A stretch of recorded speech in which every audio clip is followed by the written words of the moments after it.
Thank you so much. I really appreciate the opportunity to be here tonight just to update you a little bit in terms of what we're doing at Visit Tucson, progress of tourism so far this fiscal year, and then specifically return on investment for the town of Oro Valley.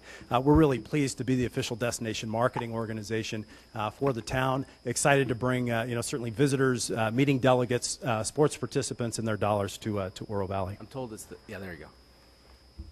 Never mind. Yeah, we're doing it. Oh, perfect. Okay, great. Thank you. Just in terms of taking a look at those impacts on Pima County, looking at $2.1 billion in direct travel spending, 22,000 jobs throughout the region, and then numbers. And again, these are from the Arizona Office of Tourism. Every year they do a study. Dean Runyon Associates, even going back to the earlier discussion about revenue, with the Arizona Office of Tourism, we can certainly pull numbers. But 100 million is the local tax receipts from travelers. That's throughout Pima County. So we're talking sales and bed tax revenue, probably some other sources in there that maybe I don't have in front of me even right now as well. Looking at our budget this year, we're at about $7.1 million for us. Just taking a look at how we're funded. Our three primary funding sources, again, Pima County, City of Tucson, Town of Oro Valley.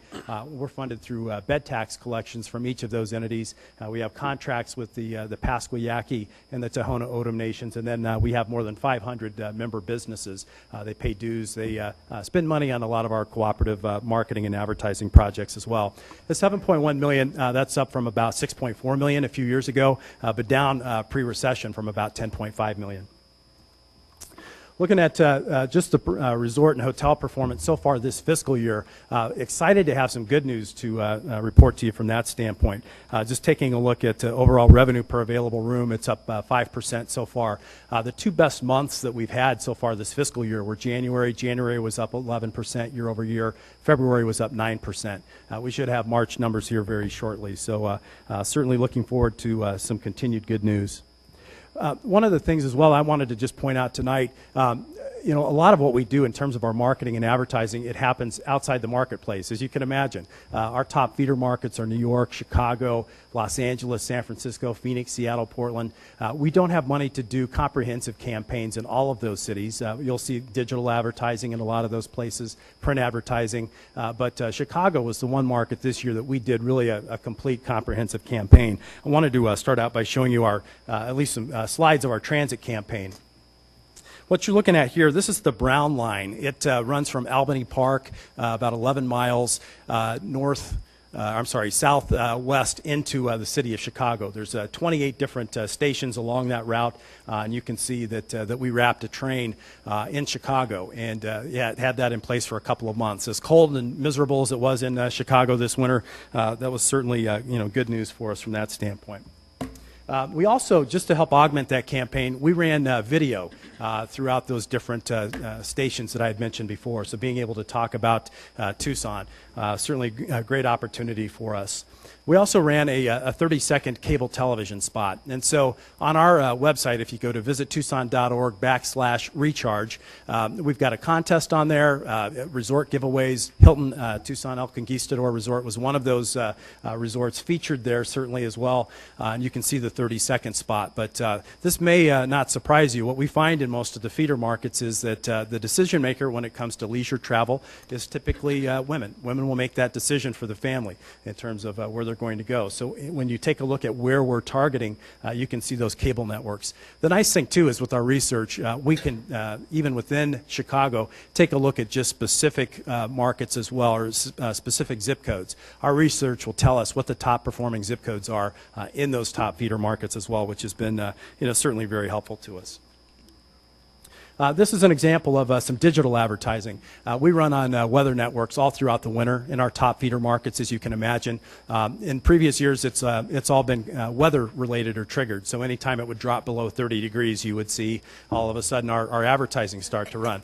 We would have run through that in Chicago in about 2 weeks. And so it was pretty much below 30 for about 3 months there, which is good news, I think, for all of us when it comes to bringing more visitors out here as well. But we were able to spread that out and get a nice return, certainly. Out of those folks who clicked through and contacted us, 50% were from a combination of New York and Chicago from that standpoint as well. Jumping specifically into Oro Valley, a couple of things I wanted to point out as well. We recently completed our third quarter and have done our third quarter report. We're on pace right now to meet all of our performance measures for the town in terms of your investment from that standpoint. Easily the biggest impact that we can measure for you, at least at this point, would be the meetings-related impact. And so we've got through Destination Marketing Association International, that's an organization that we and CVBs throughout the country belong to. They have a meetings economic impact calculator. And so we're able to plug in numbers, and that would give us the economic impact that we're reporting. So about 3.4 million so far, and that's primarily El Conquistador and Red Lion would get that business. We do get some overflow into the Fairfield and the Holiday Inn as well from that standpoint as well. The other thing too is for your investment, again, I would consider us to be a comprehensive destination marketing organization. Every aspect of what we do as a company is available to you. We make sure that whether it's Mexico marketing, our film department, sports, every one of those departments touches the town of Oro Valley, and we want to make sure we're working hard and generating as much business for you as we possibly can. Looking at the return on investment, what we've been able to, this is what we've calculated so far this year. It's been about $4 million. The bulk of it, again, we've talked about the meetings aspect. We've got sports, event spending, direct spending from that standpoint, and then certainly some advertising and things that we've been able to do for the town. Not included within that would be any leisure efforts. So any leisure travelers that come to Oro Valley, it's just very difficult to measure what impact we had specifically. Maybe it was 1%, maybe it was nothing, maybe it was 100%. They saw our ads and decided to come and stay within the town. Very difficult for us to calculate that, though. That's what we're seeing up there. So for the $4 million, that's about a $23 return on investment for every dollar that you invest from that standpoint. Looking at our priorities for the coming year, what we want to be able to do is, again, for us, video is just paramount. You're going to see us shoot and produce a lot of video. We've been in Oro Valley very recently shooting quite a bit of video. That'll be part of a new 3-minute destination video. We'll launch that video June 10th at our annual meeting. Very much looking forward to that and continuing to provide video assets for a microsite that visit orovalley.org that we host on our website as well. So we continue to work with your town staff to update those pages and make sure that we have relevant information there as well. Otherwise, we want to take a look at your events and your venues. Anything that we can do to try and generate more visitors into your events is something that we want to take a good hard look at. Arizona Distance Classic's a good example. We were in Las Vegas, we were in Phoenix at the Rock and Roll Marathon events, recruiting runners to come in and participate. And so seeing additional visitors come in this year, additional hotel room nights, it's gratifying, but we still have a long way that we can go from that standpoint as well. So with that, I'll conclude my report. I'm happy to answer any questions that you might have. Any questions?